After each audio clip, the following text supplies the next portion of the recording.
Hello, and welcome to Lucy's Big Beautiful World of Painting. I'm so excited today because I have one of my longtime students here who is my guest instructor, and she's going to be doing a beautiful dark ocean scene. And I'm going to be her student today. So she will be instructing and I will be taking her lesson. Her name is Janet Jackson and she's from Brick, New Jersey. She is a Wilson Bickford certified instructor, just like I am. She's also one-stroke instructor and a Grumbacher certified. So I'm going to just have her get started. She's going to start by putting on a glazing medium on the canvas, and I'm going to have her teach me today. So today, my longtime student is going to be my instructor. And here you go, Janet. Get going on your painting today. Thanks a lot, Lucy, for inviting me to be a guest instructor today. As you said, what we're going to do is a Wilson Bickford seascape. It's very simple, but yet it's very stunning too, because we have a dark sky, we have a moon, lots of stars, and a silvery ocean. So we're going to get started on this right away. The first thing you'll notice, Lucy, is that we've painted the canvas black. And it's painted black with gesso. Gesso is nothing more than an acrylic that is a base or a ground for other paints. So we did that because this is such a dark scene that we're doing.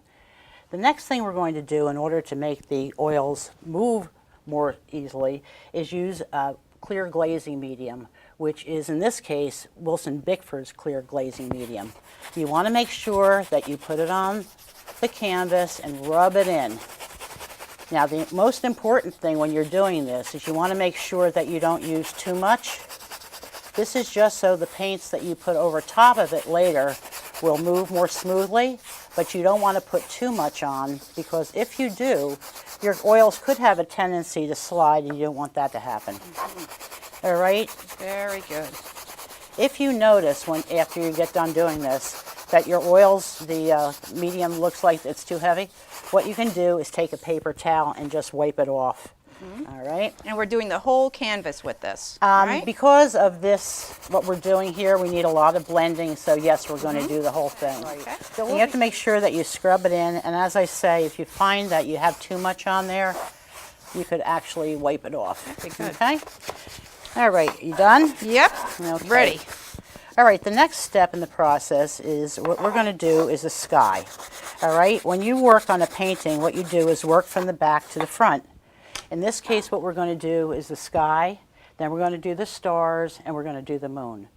So what we're going to use are the colors on the palette, which are ultramarine blue, a little bit of diox purple, and a little bit of ivory black. All right. Compositionally, you want to make sure that you don't have the sky starting dead center. You want it either a little lower or a little higher. And So you mean a little lower than halfway? Correct. Okay. It doesn't. You don't want a dead center. Okay. So what we're going to do is add some of your blue, and I'm just going to leave mine on the plate, on the table here.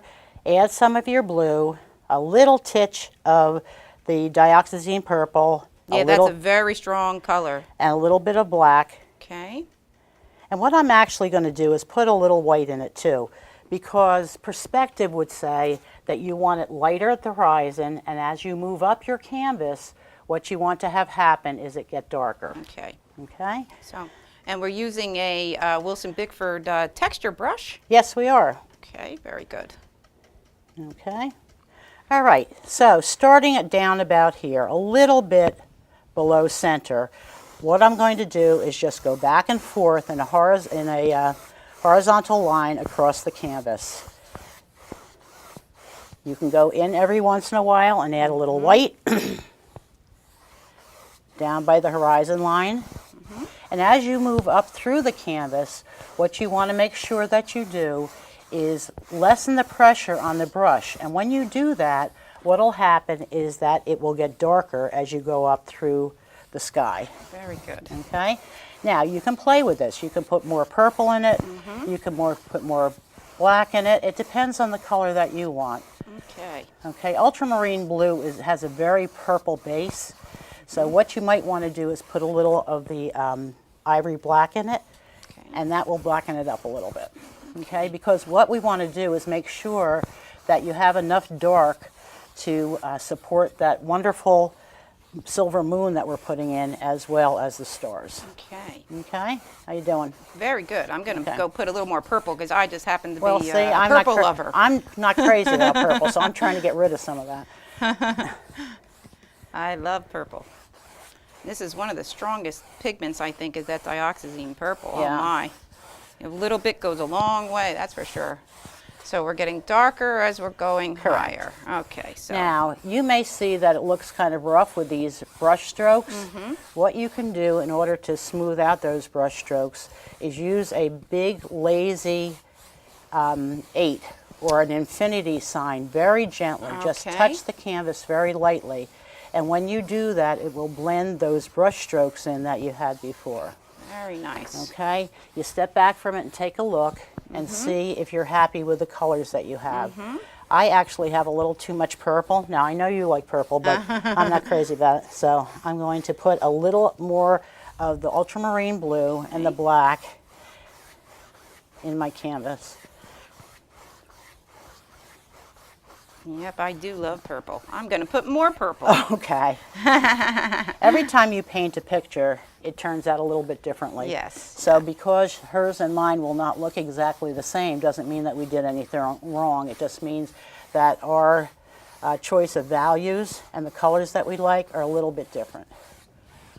Okay? Right, yeah. And up top really should be a little black, right? Yes. I should not Well, be putting too much paint on top. You don't have to. I mean, because you have the gesso up there already, that black gesso.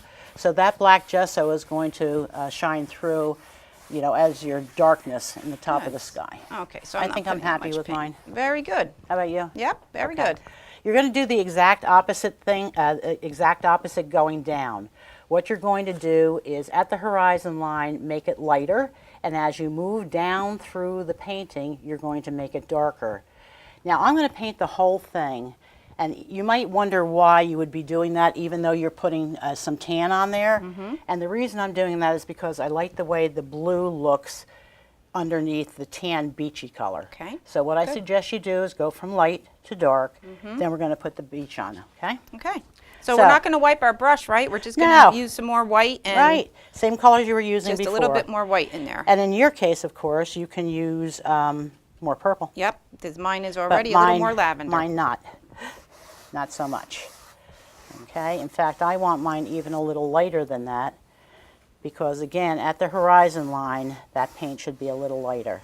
Okay. And am I going all the way across the horizon or just Yes. kind of, all No, the way all across with the light across. color? Yep, Okay. all the way across. Now, those two, the sky and the ocean, now have sort of joined, but not to worry. We're going to make a definitive line where the ocean starts and the sky stopped. Very good. Okay. Very nice. Now, you've got on your palette, you've got some of the Wilson Bickford glazing medium.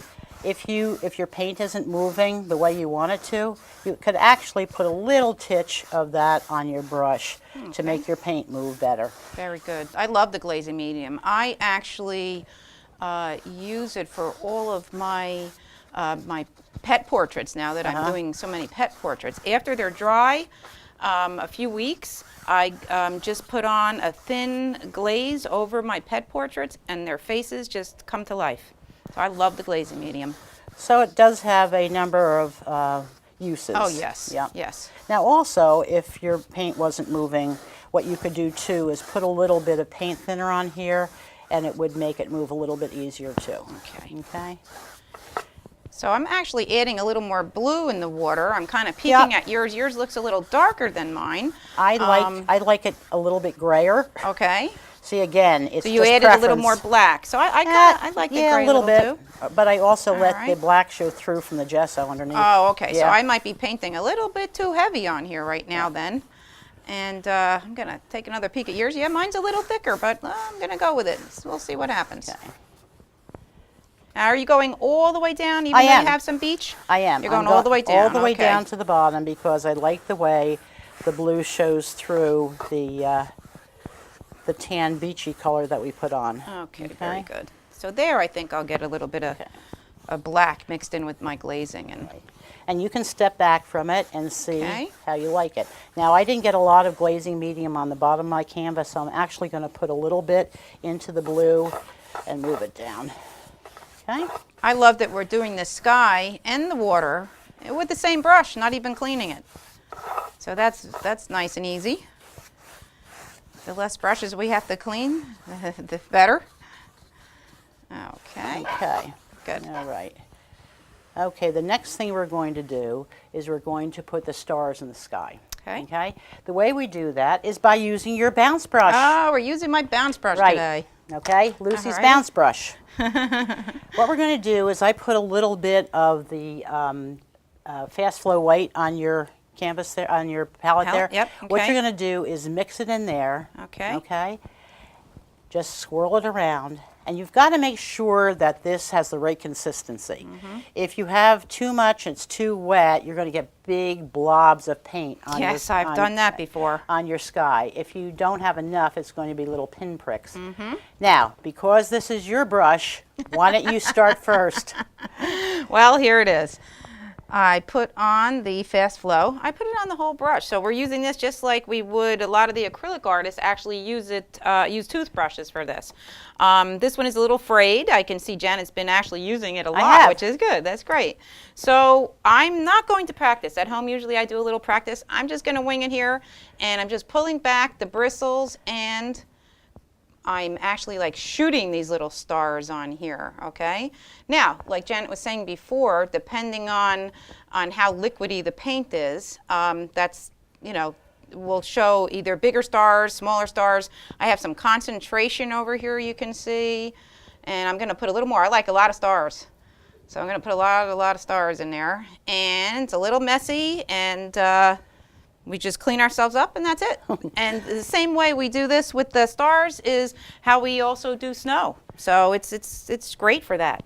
Now, the one thing about making stars, my people I teach down at Michael's in Toms River, and they love doing stars, and they get a little carried away. I just did, yes. Yeah, they go crazy. What you want to do is put the stars in, sit back from it, and take a look and see if you've got too many or not, all right? Too many, too little.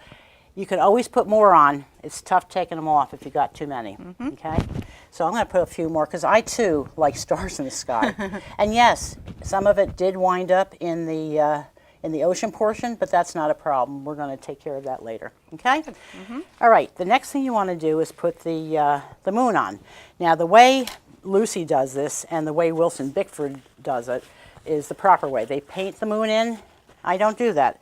I use a tool called the dauber. And a dauber is nothing more than a sponge rubber cylinder that is in a holder. I gave you one, right? I have a little one, Okay. yep. I love the idea All of right. doing it like this. It's great for classes. What I do is I put my dauber into the paint, roll it around a little bit, make sure the whole bottom of it is covered, but make sure there's not too much on there. If you think you have too much paint on there, you can actually tap it off on your paper towel. Okay.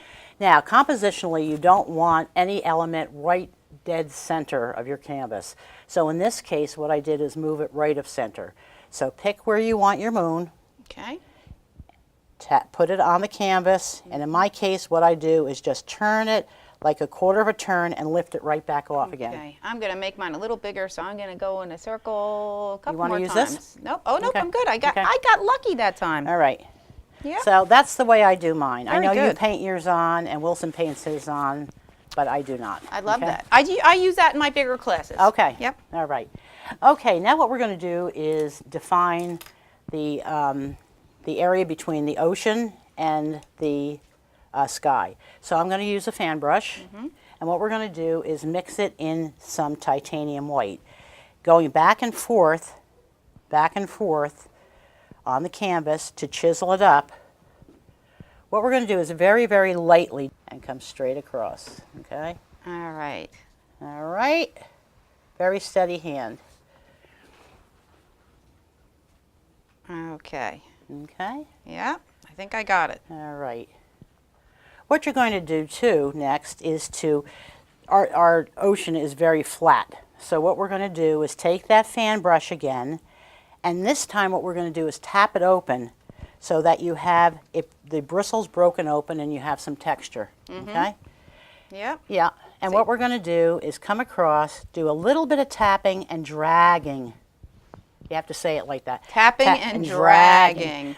Tapping and dragging. Tapping and dragging. Right. What you don't want to have any defined white lines, but what this does is it gives an indication of some wave patterns. Okay? All right. Nice. Yep. This is the time too that you could actually pick up some of that paint that went in because of the stars. If you have a lot of white on your canvas down in the ocean, you can incorporate that into these wave patterns to sort of get rid of the stars that you don't want down there. And I can put as many little waves as I want. Absolutely. Just make sure that they're not symmetrical. Make sure that it doesn't look too symmetrical. What you want is to make sure that everything is very generic, very free. Okay? Okay. Yep, I like the idea of tapping this. Okay. Yep, very good. All right, a tap and drag. Tap and drag. Okay, now what we're going to do is we need to have some light on the ocean reflected from the moon. So in this case, what we're going to do is use your palette knife. Okay. Okay, so I think I gave you one. Yep, I have a palette knife. Okay. It's hard for me to show you how to do this without holding up the palette. I can probably just Okay, let me pull this tell one you over how to here, do it, maybe? and then you could demonstrate it. Okay. What you do is get a scoop. Okay. Okay, pull out the paint flat. That's it. Paper towel. Paper towel, yep. I Wipe can wipe off it right off. the bottom with a paper towel. Okay. All right. Wiping right down here. Right. And what you're going to do is saw through it while pulling it towards you. So Okay. you have a little bit of paint on the edge of the knife. There we go. Okay. Take your knife to the horizon line, tap it on, and then just move it over. Okay? And more under the moon. More under the moon, yeah, Okay. because that's what you're trying to show. Okay. Oops, got Now, a little- perspective says that the further you are away, the closer these lines are going to be together. As you come closer to the viewer, they'll be further apart. So these are going to be very close, almost a congested look. Oh, okay. So keep on loading the knife Okay. and keep on patting those lines on. So pat, Very close, pat and drag. pat and drag. Pat and drag. Okay. Now what we're going to do is paint the beach. I've given you a little Van Dyke brown on your palette, as well as the titanium white. Okay. And we're going to mix those together to make a light beachy color. Okay. What you have to do is make sure it's a color that you like. Okay. All right. Very Load your good. brush. And what we're going to do is just go back and forth across the bottom. Now, because we have some land mass sitting on this, you have to make sure that you have enough land beach here so that you can get some of those land masses on there. Okay. So I would take it up maybe about 3 or 4 inches. Okay. Okay. Now, don't worry if you have some gradation of color. You want that. You want to see some blue. You want to see some white. You don't want just a flat tan surface. Okay. Very good. So back and forth. And you, again, can use those X strokes Okay. to blend. Yes, the X strokes work very well on Yes, this. yep. Yeah. Yeah. Okay, good. Okay. How you doing over there, Good. okay? All right. The next thing we want to do is put on a foam pattern onto the beach itself. Now, that's when the wave crashes and the foam comes in. That's that foam pattern that you see on the beach. You can do it two ways, probably more ways, but two ways are most popular. One is with the palette knife, and one is with a fan brush. Now, the people I have in class have a really hard time doing this with the palette knife. So what I'm going to do is use the fan brush. Okay. Okay. Again, use the fan brush. Get a lot of white paint on there, just pure white, and chisel it up. Okay, back and forth until you've got a chisel. Okay. And then what you're going to do is just make a very generic line along the beach. It's not going to be a straight line across the tan. You're almost wiggling your brush a little bit. Okay? Alrighty. All right. Now, that looks very unnatural, but as we put the waves in, you're going to see that that is exactly the look that you want. What you can do is take your fan brush and do a rocking motion up from that line that you just put in, but make sure that you don't destroy it. Okay? You just want to get an indication of the wave breaking. Good. Okay. Yeah. All right. In order for us to have a wave break, what we're going to have to do is put a big white roller on the top of this beach. The way you do that is to, again, load your white fan brush, and we're going to come across the way we did before, okay, just to give an indication of where that wave is. Okay, so tap it across. Okay, and then what you're going to do is fill up your brush again with paint, with white paint, and you're going to use this kind of motion. You're going to come across and pull down. Come across and pull down. Now this would be the bottom wave, right? That's the That bottom We're doing the wave. bottom now, because mine Right. might be a little high, but I'm going to go with it. You want me to peek? Oh no, that's okay. Okay, Yep. all right. Yep.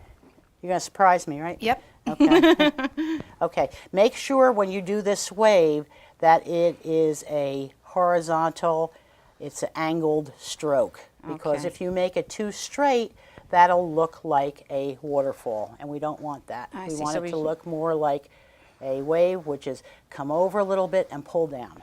Okay, so make Okay. it look like it's coming over like to the right. Right. Okay. Okay, then what you do is take your fan brush again with the residual paint that's on Oops. there and just go rock in that tan that we put, Oh, okay. okay?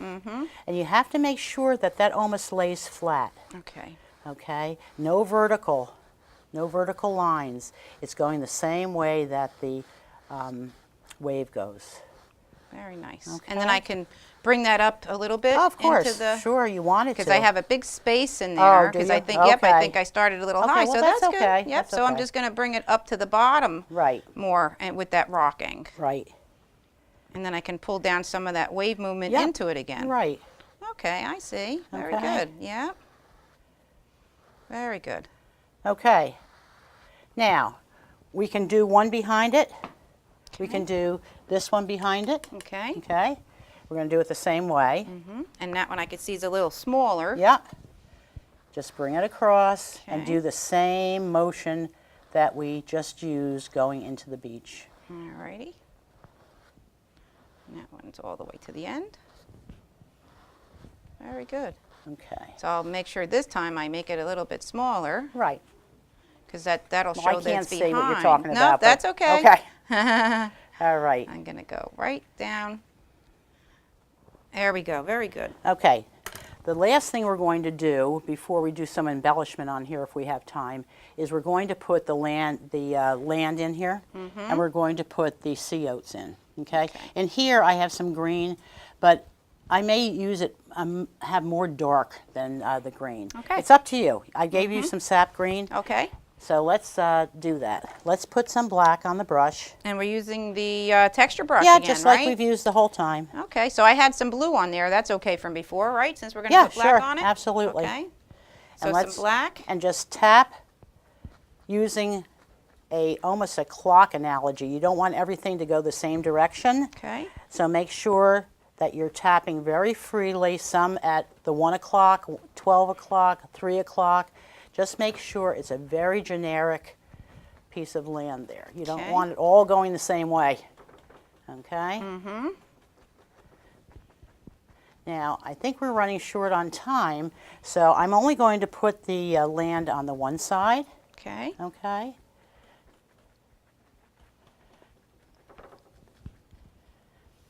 All right.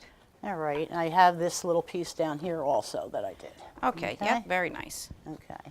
So you're using just a straight black. That's and what then, I'm using, And then gonna yep. put some. Are you gonna put some green on it, or? I'm not going to this time, but you can Okay, if you want to. okay. You know, I did on that one, but I'm not going to Yeah, on this one. yeah. Yep. All I right. think I have a second to just try to do a different variation, get a little green in there. Okay. And then what we're going to do as the final step in the process, because we don't have enough time for the clouds, maybe you can do that in another class someday. Okay. All right? Uh-huh. You can use the same picture. Sure. All right? Thank you. Is you take your liner brush, your script liner brush, get it really, really wet, roll it around in the black paint until it comes off almost like ink, okay? And what you're going to do there is you're going to make your sea oats. Okay. So I'm dipping in my Yeah. terpenoid here and just rolling make it them, around in just make black. sure, yeah, just make sure that they're curved. Don't make them all straight up in the air, Okay. okay? So with the script liner, we always have to thin this paint down. That's what you say. That's what That's I say. what you've told me, okay? All right. Okay, so then we're And just just- pulling them up from the greenery, Yep. from the black section you did Right. there, Yep. and pulling up. Right. And I can see I need more paint. It didn't cover. Okay. Well, if you want to So- put some more of the terpenoid Okay. on that, it'll probably make it flow better. There we go. Okay. Alrighty. And I'm going to do a couple. Okay. So we can just do a few, like Yeah, even three. I You only- can always I- go back yeah. and do more. Right. Have some coming right over the water there. Alrighty. Okay. And then you're going to take the fan brush and load it with black, and you're going to make your fronds on the sea oats. Okay. Okay. I had white on mine, so I'm just Yep. swishing it around in You there. can do that. Get I some of have a that lot of off. brushes on here. I use a lot of brushes. I make a lot dirty, so I don't have to wash them so often. All right. Okay. And then you take your fan brush and you just use a stroke that was very similar to the one you used for the waves. Okay. Just bring it down. Bring it down. Bring it down. Okay. Okay. There we go. Top of those fronds there. Yeah. What would these be called? Are these called sea oats? I think. I think they're sea oats. Yeah, I think they're sea oats too. Very easy to do. Yeah. Have them drop down in the water a little bit. Oh, nice. Good. Yes. All right. Very good. Now, one final step is what I would do is take a script liner and I would load it in some brown, not necessarily black, but more of a brown, and bring it underneath this white foam piece just as a highlight, because what that'll do is set that off. It'll make that white line pop. Oh, Okay? yes, I see. All right? And I know you can't see mine, but on my painting, I can't. I know. You'll have to see when we're done. My wave is not coming off to the side, so I'm actually going to go back with my fan brush, and I'm going to bring that wave all the way over, since now we just have the land on the one side Okay. instead of both sides, instead of the, doing both. So I'm just going to bring some more of those waves back in there. Okay. This way it kind of goes off the page. Okay, and we have about a minute left. So let's see, Janet, what do you suggest we can do? Add Well, a little what- more white? What I'm doing is embellishing that part where the sand see. is. I'm doing that with a script liner. Okay. And what I'm just doing is moving some very thin lines in a horizontal direction toward the right-hand side of the canvas to make it look more natural. Very nice. Okay. I'm going to put a couple of those in myself there. Whoops. All right. The other thing I like to do is I don't like that beach so solid, so I'm going to wipe off my fan brush, put a little bit of white on it, and scrub back and forth to make Oh, to yes. put some different color in it. Much better. And then now it if can you even come don't up like, now see, if you go underneath that landmass that you made, Uh-huh. it really makes it lay down into the beach. there. We can do a couple little more embellishments, but I really wanted to thank Janet for coming on today's show, and we're going to have her information at the end of the show, my information, so you can look Janet or I up, and hope to see you in some classes, and please stay tuned again.